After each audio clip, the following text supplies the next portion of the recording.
এই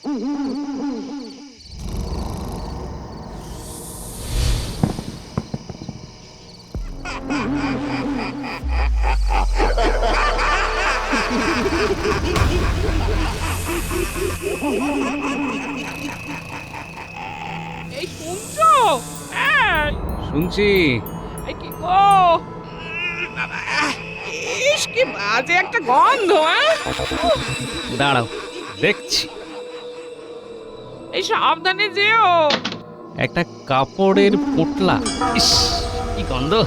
কি ওটা? কে ফেললো? কি আছে গো? বুঝতে পারছি না, খুব খারাপ গন্ধ, বুঝলে? কোথা থেকে এলো? বাইরে থেকে। দেখি তো, বাইরে গিয়ে দেখি।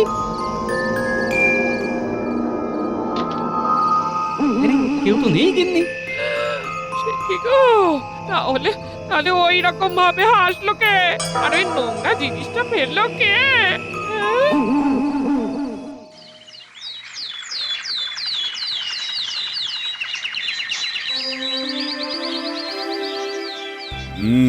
কি হলো বলো তো? গোপাল এখনো এলো না কেন? ওর তো নানা রকম কাজকর্ম থাকে, আসলে সবগুলোই অকাজের, তাই কাজের কাজগুলোর সময় গোপাল দেরি করে। ওই তো গোপাল আসছে, কিন্তু গোপালকে এত বিধ্বস্ত দেখাচ্ছে কেন? কি গো গোপাল, কি হয়েছে? তোমার চোখ মুখ দেখে তো মনে হচ্ছে তোমার সারা রাত ঘুম হয়নি। কি করে হবে মহারাজ? মাঝরাতে কে যেন বাড়ির দাওয়ায় নোংরা কাপড়ের পোটলা ফেলে দিল। এ বাবা, ইস, আরে কে করলো? সেটাই যদি জানতে পারতাম মন্ত্রী মশাই, তাহলে তো তার ঘেঁটি ধরে মহারাজের কাছে নিয়ে আসতাম। কাউকে দেখতে পাওনি গোপাল? না পণ্ডিত মশাই, আমি কাউকে দেখিনি, কিন্তু কিন্তু হাসি শুনেছি। দু ধরনের হাসি। তার মানে ভূতের হাসি। রাজ্যতীশী, এই সময় ভূতের হাসি শোনার কি ব্যাখ্যা হতে পারে?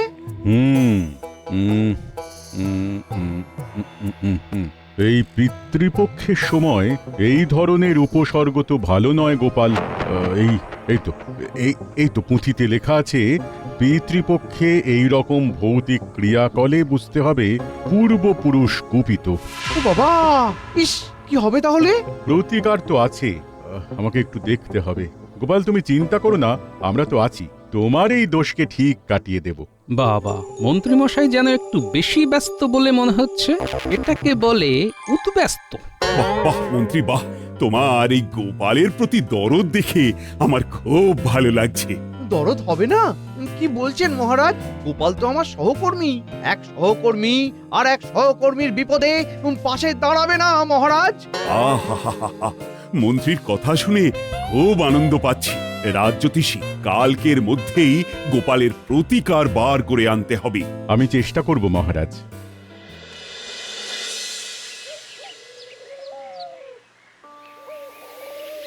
হ্যাঁ, কি বলছো গো? মাঝরাতে এ কি উপদ্রব! আর বলো না, কাল সারা রাত কিভাবে কেটেছে তোমাদের বলে বোঝাতে পারবো না, একদম বলে বোঝাতে পারবো না। আমরা বুঝতে পারছি, তবে এইসব ভালো না। একটা ভালো দেখে ওঝা ডাকো তো, বাড়িটাকে ভালো করে ঝাড়িয়ে নাও দেখি। কিছু তো করতেই হবে। রে বাবা, কি ভয়ানক হাসির আওয়াজ! আমার তো হাড় পাঁজরা সব হিম হয়ে যাচ্ছিল। তোমরা কাউকে দেখতে পাওনি? তোর ভূতকে কি কখনো দেখা যায় নাকি পুটি? ওরা অদৃশ্য হয়েই ওদের কাজকর্মগুলো করে। জানি না বাবা, আজ রাতে আবার কি ঘটে জানি না। মন্ত্রী মশাইয়ের উৎসাহ একটু বেশি বলে মনে হলো না? তোমার নজর এড়ায়নি দেখছি। তার মানে কি বলতে চাইছো গোপাল? মন্ত্রী মশাই ভূত ঢুকিয়ে পোড়াতে চাইছে কপাল? এত তাড়াতাড়ি সেটা কি করে বলি বলো তো? আজ রাতটা একটু ভালো করে সাহস নিয়ে জেগে থাকো। তবে রাজ্যতীশীর কথা একেবারে উড়িয়ে দেওয়া যায় না। হ্যাঁ, এই রকম কিন্তু ঘটে গোপাল। দূর দূর, সব বাজে কথা। আমি ভূতের অস্তিত্ব স্বীকার করি না। হ্যাঁ, ভূত আছে, আমিও মানি, দুরু দুরু বক্ষে। রাত্রিবেলা থাকতে পারি না কো মোটে অন্ধকার কক্ষে। ওটা তোমার মনে হচ্ছে, আমিও তো একা থাকি। কই, আমায় তো ভূত কিছু করে না। আমিও ভূত দেখিনি, কিন্তু অন্ধকার রাতে ওই মাঝে মাঝে কেমন যেন ওই ভয় পেয়ে যাই। গোপাল এক কাজ করো, চলো আমার বাড়ি, তোমাকে একটা মনের জোর বাড়ানোর ওষুধ দেব। এটা খেলে মনটা শান্ত আর স্থির থাকবে। হ্যাঁ, আজ কিন্তু ওই ঘুম হলে চলবে না গোপাল, আজ সজাগ থাকতে হবে। ওই ওষুধটা খেলে কিন্তু তোমার স্নায়ুগুলো সতেজ আর টান টান থাকবে। চলো বিজ্ঞানী, আজ রাতে তোমার এই ওষুধের প্রয়োজন আছে। হ্যাঁ, চলো।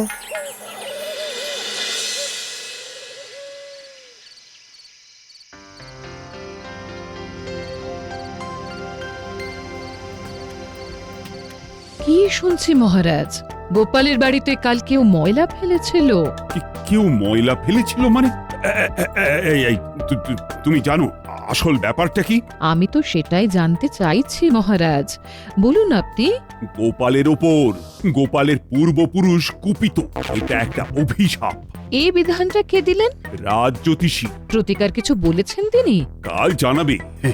তবে বুঝলে রানী, আজ মন্ত্রীর ব্যবহার দেখে মনটা সত্যি খুব ভালো হয়ে গেল। কেন কেন? মন্ত্রী আবার কি করলো? মন্ত্রী গোপালের জন্য খুব চিন্তা করছিল, গোপালের কিসে ভালো হয় তাই নিয়ে কি ভাবনা। আহা, চোখ একেবারে জুড়িয়ে গেল। মন্ত্রীর ওপর আপনার ভরসা থাকতে পারে, কিন্তু আমার মোটেও নেই। তোমরা সব সময় এত নেতিবাচক ভাবনা ভাবো কেন বলো তো? তবে আমি মন্ত্রীর ওপর পূর্ণ বিশ্বাস রাখছি।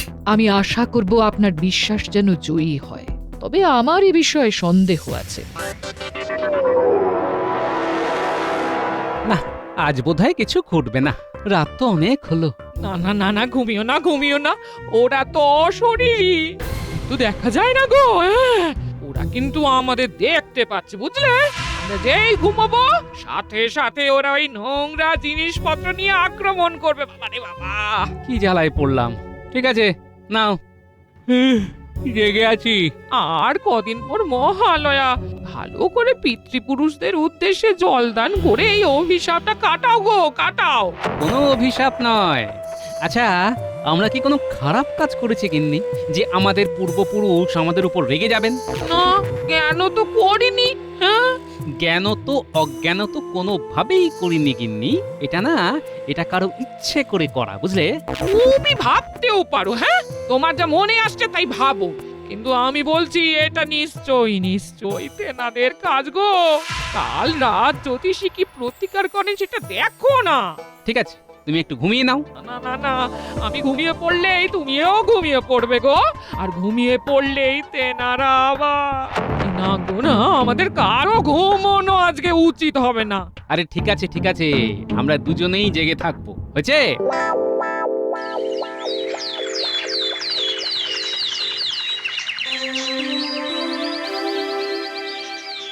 কাল সারা রাত দুজনে দু চোখের পাতা এক করতে পারিনি, কিন্তু কোথায় তিনারা? কেউ তো এলেন না। ওই তোমরা জেগেছিলে তাই আজ ঘুমিয়ে দেখো, দেখবে আবার শুরু হবে। আচ্ছা, আপনি কি করে জানলেন? তেনারা কি আপনার কানে কানে বলে গেছে মন্ত্রীমশাই?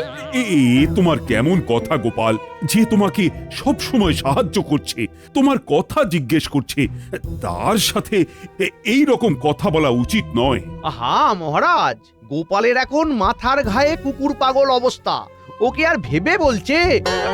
ওই তো রাজ জ্যোতিষী এসে গেছে। বলো জ্যোতিষী, প্রতিকারের কিছু ব্যবস্থা করতে পারলে? হ্যাঁ মন্ত্রী মশাই, প্রতিকারের ব্যবস্থা হয়েছে, কিন্তু সে খুব খরচ সাপেক্ষ।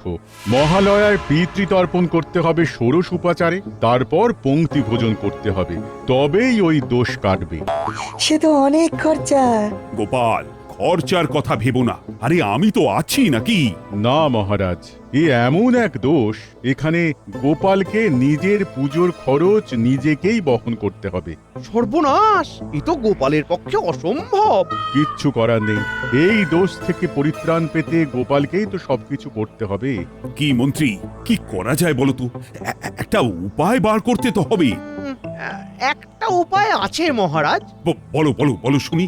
গোপালকে বেতন থেকে অগ্রিম দিয়ে দিন, এরপর ওর বেতন থেকেই প্রতি মাসে কেটে নিন, ব্যাস সমস্যার সমাধান। মহারাজ, আমার সমস্যা নিয়ে আর কাউকে ভাবতে হবে না, আমি নিজেই চেষ্টা করছি। ষোড়শ উপাচার কথাটা মনে থাকে যেন। রাখবো রাজ জ্যোতিষী।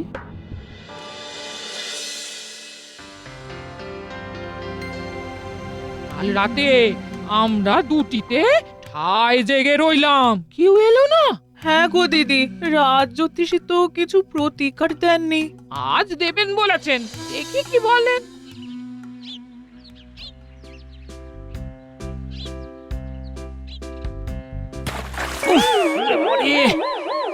চোখ জ্বলছে, ইস কি গন্ধ!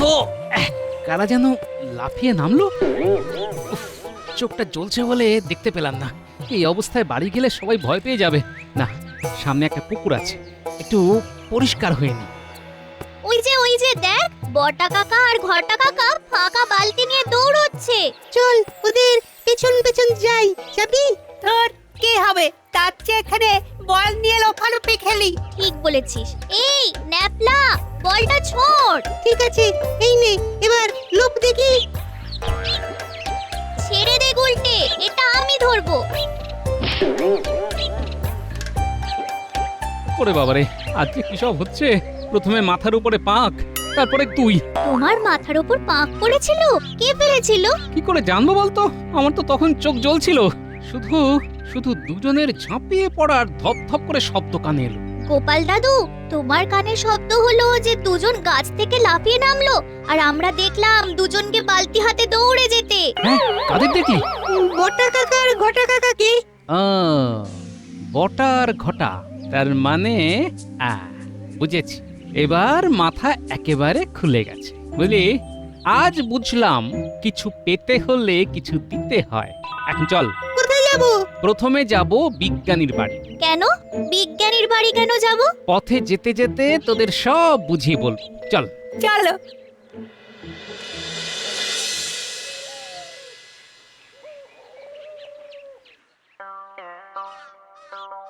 বিজ্ঞানী, বিজ্ঞানী, বিজ্ঞানী, বিজ্ঞানী! গোপাল, এসো এসো এসো, ভেতরে এসো।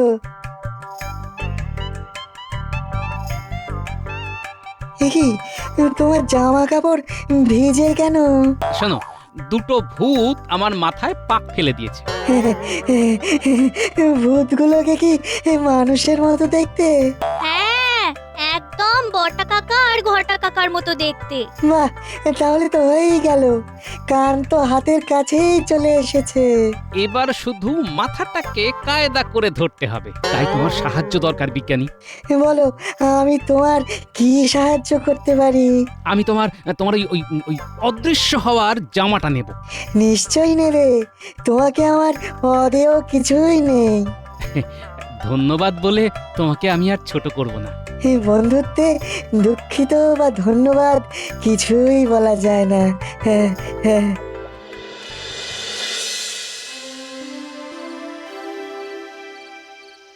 কি শুনছি মহারাজ? গোপালকে নিয়ে এসব কি হচ্ছে? সবই তো ঠিক আছে। রাজ্যতীষী প্রতিকারও জানিয়েছে। আমি সবটা জানি মহারাজ, দাসী আমাকে সব জানিয়েছে। এখানেই আমার কিছু বলার আছে। কি বলবে বলো। আমি তো আগেই বলেছি, এটা পুরো সাজানো ঘটনা। গোপালকে কেউ বিপদে ফেলতে চাইছে। না না রানী, এ তোমার ভুল ধারণা। খুব তাড়াতাড়ি এটা প্রমাণ হবে, আর গোপাল প্রমাণ করিয়ে ছাড়বে, এটা আমার বিশ্বাস। আজকে ভূতের উপর ভূতগিরি করব। ওরা আসার আগেই আমরা চলে যাব। আজ দারুণ একটা ব্যাপার হবে দিদা। আমি তো ভাবতেই পারছি না গো, ওই বটা ঘটা ভূত সেজে আমাদের ঘরে ওইসব ময়লা ফেলেছিল। এ বাবা! হ্যাঁ, ওরাই করেছিল। যদিও প্রমাণ নেই, সব প্রমাণ আজই পাবো গিন্নি। আমি হব ভূত আর তোরা হবি ভূতের সহকারী। আমাদের কাজ কি দাদু?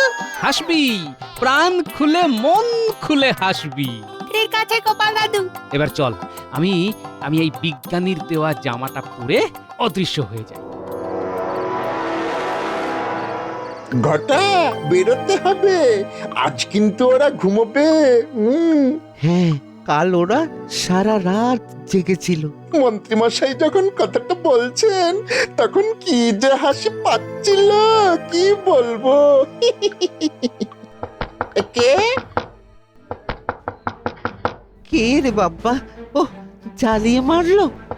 ঘটা, দরজাটা খোল, দেখ কে করা নাড়ছে।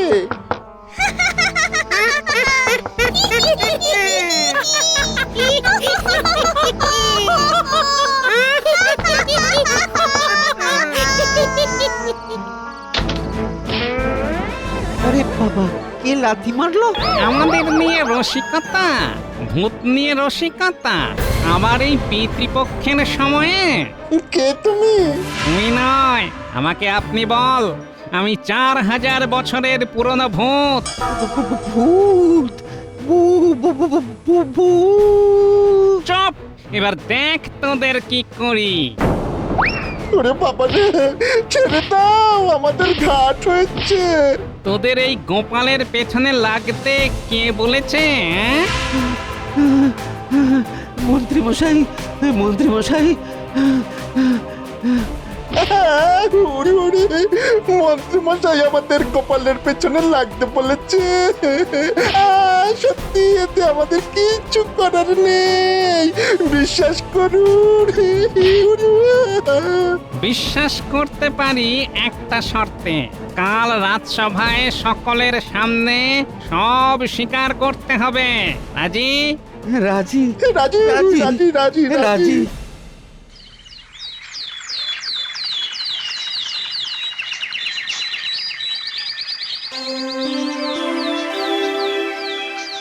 কি গোপাল, কালকে কি আর ভূত ঝামেলা করেছে? না মহারাজ, কাল বিকেলে আমার মাথায় পাক ঢেলে সেই যে পালিয়েছে, আর আমার ঘরের ত্রিসীমানায় আসেনি। খুবই লাজুক ভূত মহারাজ। লাজুক ভূত? ভূত আবার লাজুক হয় নাকি? হয় হয়, একটু পরে ভূত এসে নিজ মুখে সব দোষ স্বীকার করবে। ভূত দোষ স্বীকার করবে? কি সব বলছো? ভূত তো তোমার পূর্বপুরুষ।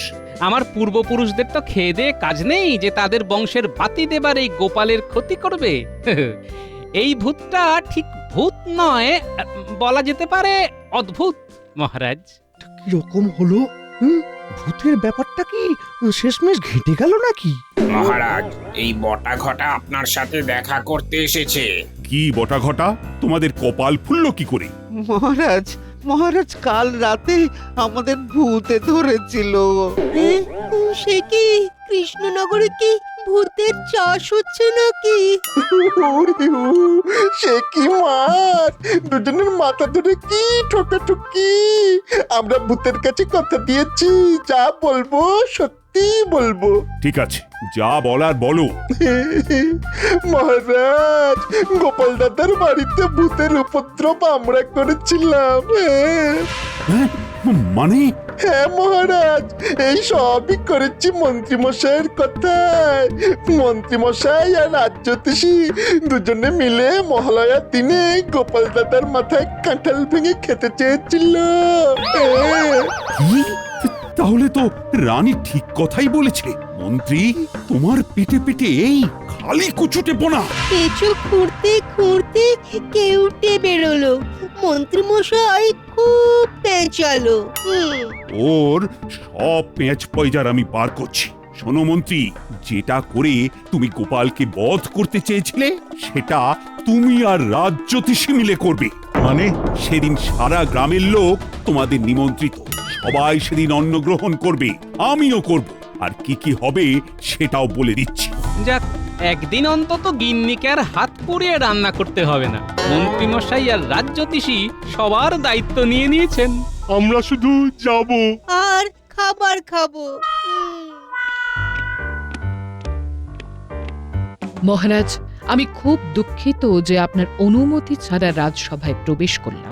না না না, কিচ্ছু অনুমতির প্রয়োজন নেই। বলো বলো, কি বলবে? মন্ত্রী মশাই আর রাজজ্যোতিষী মশাইয়ের শাস্তি খুবই কম হয়েছে। ওদের অপরাধ অনুযায়ী শাস্তি খুব সামান্য। তুমি বলো, ওদের কি শাস্তি দেওয়া যায়? মহালয়া থেকে শুরু হবে, বিজয়া পর্যন্ত চলবে। গ্রামের সবাই পেট পুড়ে খাবে। রানীমা, রানীমা মরে যাব, মরে যাব। আমি অত বেতন পাই না রানীমা। এই অলক্ষণে মন্ত্রী মশাইয়ের জন্য আমার এই দশা।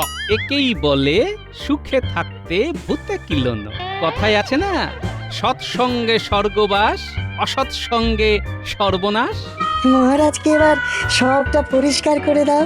হ্যাঁ মহারাজ, বটা ঘটাকে যে ভূত মেরেছিল, সেই ভূত আসলে আমি। বিজ্ঞানীর দেওয়া অদৃশ্য হওয়ার পোশাকটা পরে বটাঘটার ঘরে ঢুকে বটাঘটাকে দিয়ে সত্যি কথাটা বার করে নিলাম। এই না হলে গোপাল, হ্যাঁ? কি বলেছিলাম মহারাজ, গোপাল সম্বন্ধে মিলে গেল তো? সব মিলে গেল, হ্যাঁ?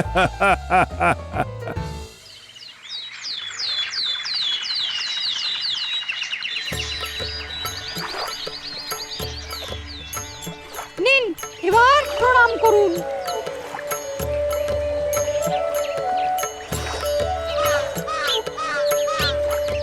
মহারাজ, আপনাদের তর্পণ শেষ হলো। মন্ত্রী, জল খাবারে লুচি আর আলুর দম দিয়ে শুরু করছো তো? সাথে আর কি আছে? সাথে ভোলার দোকানের সরভাজা, আমি বলে দিয়েছি 20 কেজি। 20 কেজি? কপাল! কপালের নাম গোপাল।